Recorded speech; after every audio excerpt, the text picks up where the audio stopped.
बोलो श्री प्राणनाथ प्यारे की जय, सतगुरु महाराज की। उस पूर्ण ब्रह्म का इंतजार जिनका हम युगों युगों से आने के लिए कर रहे थे और धर्म ग्रंथों के अंदर भी लिखा हुआ था, तो उसी भजन के माध्यम से हम जानेंगे। जिसे इंतजार था पूर्ण ब्रह्म के दीदार का, उस दुनिया में अब दर्शन पा लिया। जिसे इंतजार था पूर्ण ब्रह्म के दीदार का, उस दुनिया ने अब दर्शन पा लिया। वेद पुराण पुकारे जिसका गुणगान है, आके चरणों में सबने सर को झुका लिया। जिसे इंतजार था पूर्ण ब्रह्म के दीदार का, इस दुनिया में आके दर्शन पा लिया।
चरणों में सबने सर को झुका लिया।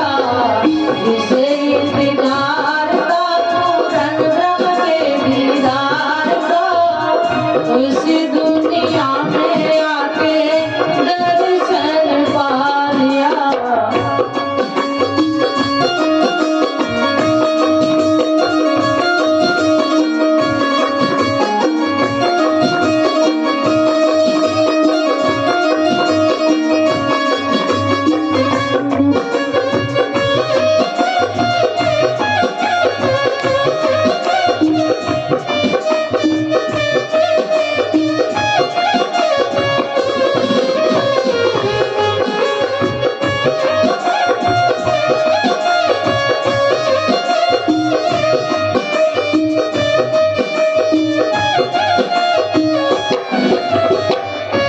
जिनको सभी कहते अगम निगम है, वही प्राणनाथ अल्लाह पूर्ण ब्रह्म है। जिनको सभी कहते अगम निगम है, वही प्राणनाथ अल्लाह पूर्ण ब्रह्म है। पर्दा हटाया हिंदू मुस्लिम की दीवार का, चरणों में आके सबने सर को झुका लिया। जिसे इंतजार था पूर्ण ब्रह्म के दीदार का, इस दुनिया में आके दर्शन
प्राणनाथ प्यारे की, सतगुरु महाराज की।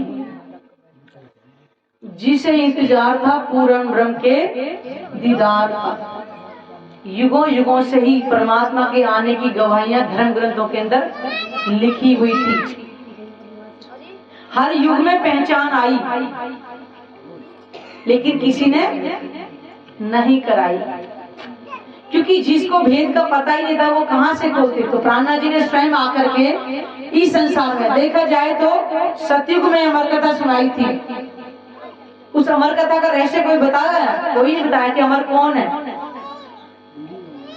और हर कोई जा रहा है चलो अमरनाथ, चलो अमरनाथ। अब क्या है इस अमरनाथ में? वो सतयुग में अमर कथा सुना दी थी शंकर भगवान ने वहां को, और वो भी नहीं सुन पाई थी। और उसी सतयुग के अंदर भविष्य पुराण लिखा हुआ था। भविष्य पुराण, उस भविष्य पुराण में भी लिखा है कि 17 राजा सतयुग में राज करेंगे, तब त्रेता आएगा। 29 राजा त्रेता, सतयुग में 17 राजा राज करेंगे तो त्रेता आएगा, और त्रेता में 29 राजा जब राज कर चुकेंगे तब आएगा द्वापर। और द्वापर में भी जब 19 राजा राज कर चुके होंगे तब आएगा कलयुग। और कलयुग के अंदर भी जब 19 राजा जब राज कर चुके होंगे, और 20वां राजा कौन होगा? औरंगजेब। ये भविष्य पुराण के अंदर लिखा हुआ है। तब वो कलगी अवतार होगा। किसने बताया आकर? अभी तो कह रहे कलगी अवतार होगा, कलगी अवतार होगा। दुनिया भी यही कह रही है, इंतजार कर रही है। वो कलगी अवतार हो चुका है, अब तो उसके जाहिर होने का समय है। ये सतयुग में बता दिया था। बताइए किसी ने पहचान कराई?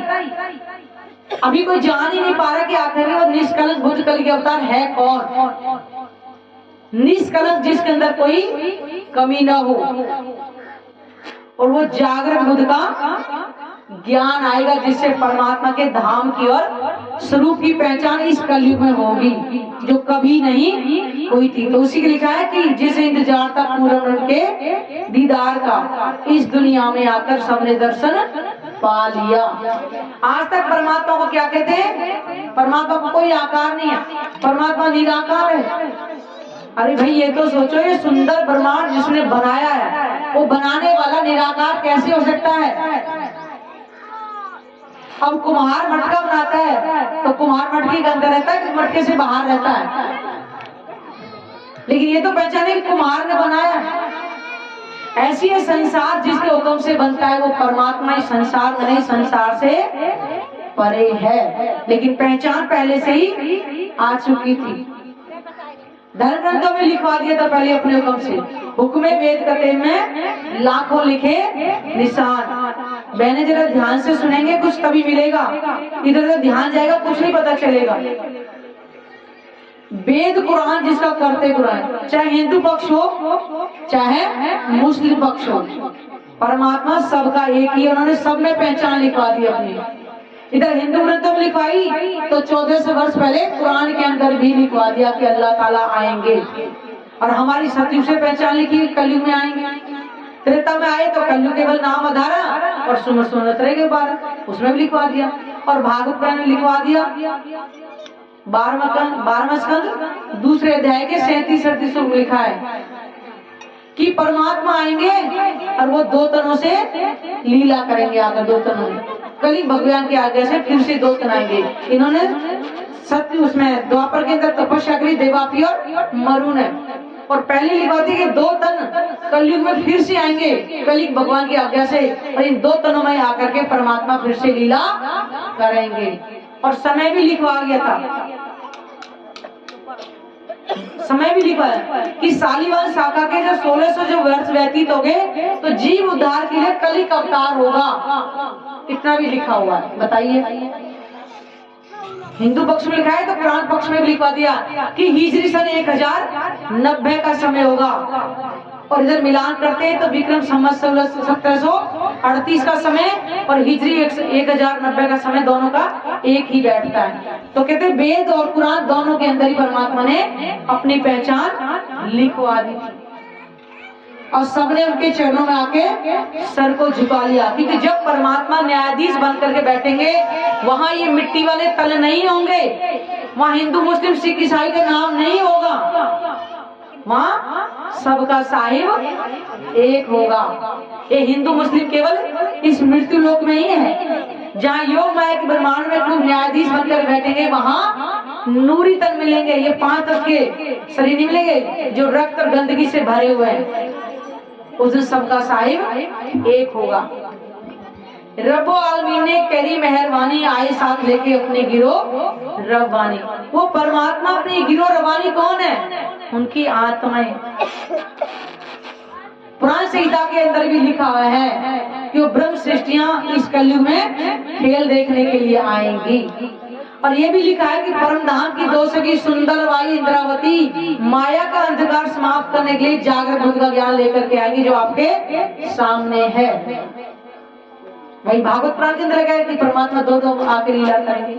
उन्होंने अपनी पहचान सब में लिखवा ली और उधर कुरान के अंदर भी लिखवा दिया कि रू अल्लाह पहन से जामे दोए दूसरे ऊपर मुद्दार, कि अल्लाह 2 तनों में आकर के लीला करेंगे। अब अल्लाह कहो, परमात्मा कह लो, चाहे सुप्रीम कोर्ट गॉड कह लो, चाहे वाहिगुरु कह लो, वो एक ही है, 2 हो ही नहीं सकते।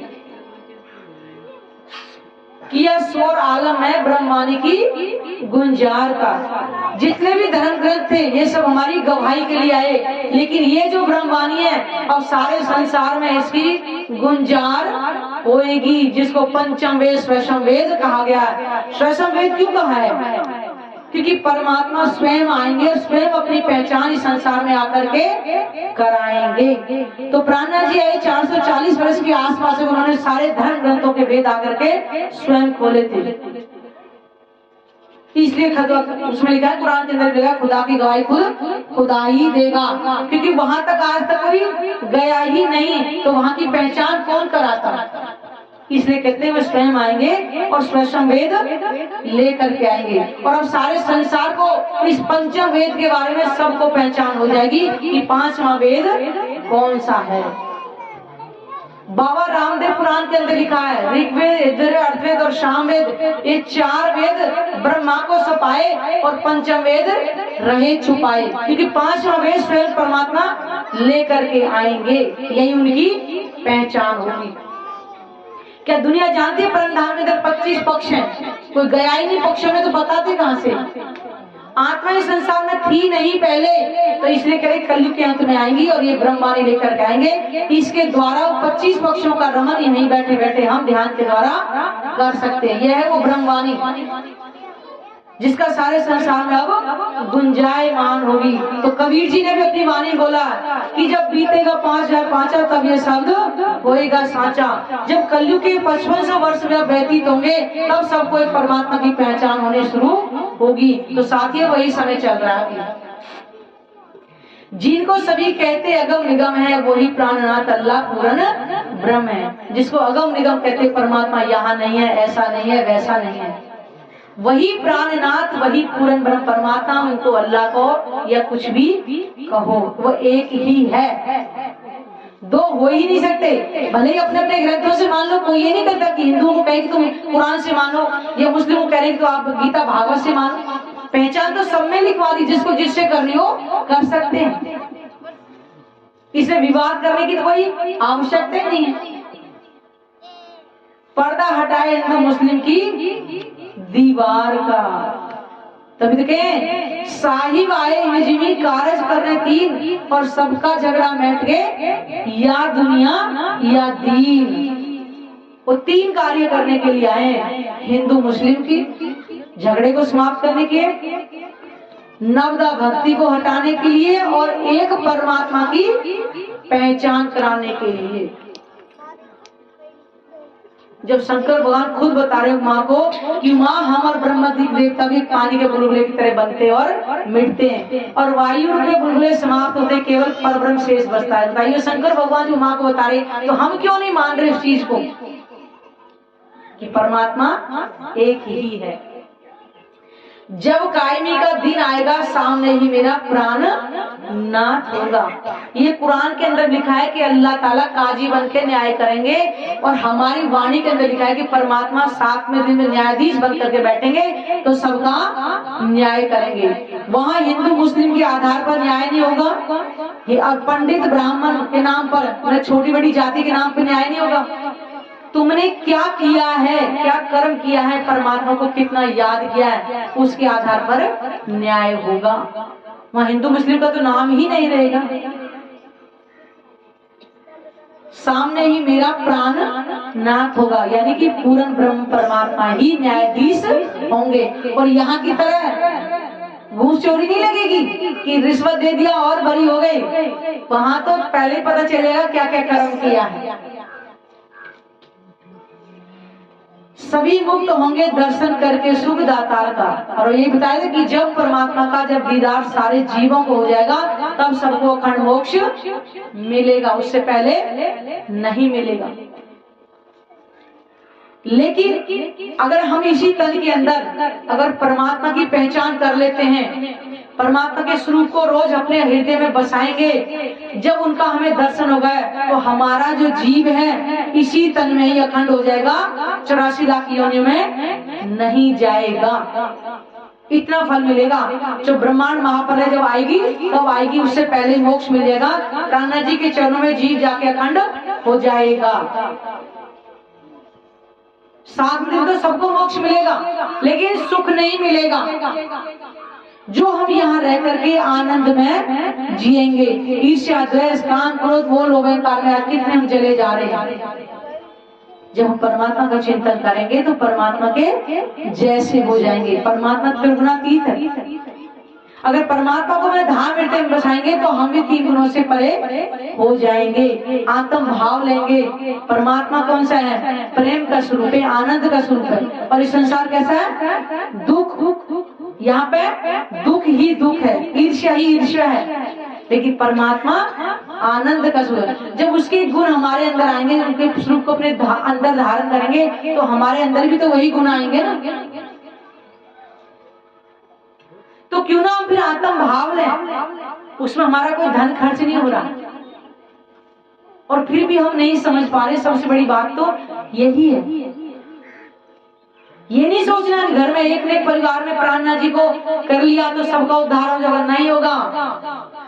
जो रोटी खाएगा उसी का पेट भरेगा, उसी भूख मिटेगी। तो सोचो, जिसने मर्डर किया है जेल उसी को होगी, सारे परिवार को तो नहीं होती ना। फिर ये अपना अपना आत्मिक लाभ है। जो जैसा करेगा उसको वही फल मिलेगा। तो क्यों ना आज हमें परमात्मा की पहचान भी घर में बैठे ही हो रही है। आपको कोई जाना भी नहीं पड़ रहा है, कोई धन खर्च भी नहीं करना पड़ रहा है। तो क्यों ना परमात्मा की पहचान करें। इस कलयुग की बहुत भारी महिमा ग्रंथों के लिए कलीर धन्य उमा को बता रहे। जब ये नहीं सुन पाई थी कि हमारे ये तो कहा था कि नाथ वो दोबारा ज्ञान सुना दो, ये पुष्टि से सुनूंगी, क्योंकि वो सो गई थी पहले। उन्होंने कहा उमा मैं इस ज्ञान को दोबारा नहीं सुनाता। लेकिन कलीर धन्य क्यों? कि वो अपनी ब्रह्म आत्मा को लेकर के कलयुग में आएंगे, इसलिए कलयुग धन्य कहा है, नहीं तो कलंकों का युग है। इतनी भारी महिमा इस कलयुग की, केवल परमात्मा और आत्माओं के आने से कलयुग धन्य हो गए। तो क्या हम धन्य नहीं होना चाहते? हमें मनुष्य मिला है कलयुग के अंदर। भरत मिठा का निगमोरे पामे पदार चार, उत्तम मान को खंड भरतनो श्रेष्ठ कुली सिरदार। उत्तम मनुष्यतन बोला गया, सबसे उत्तम योनि मनुष्यतन की, क्योंकि इसके अंदर विवेक और बुद्धि होती है। कुत्ते बिल्ली के पास है क्या विवेक? नहीं है ना, मनुष्य के पास है।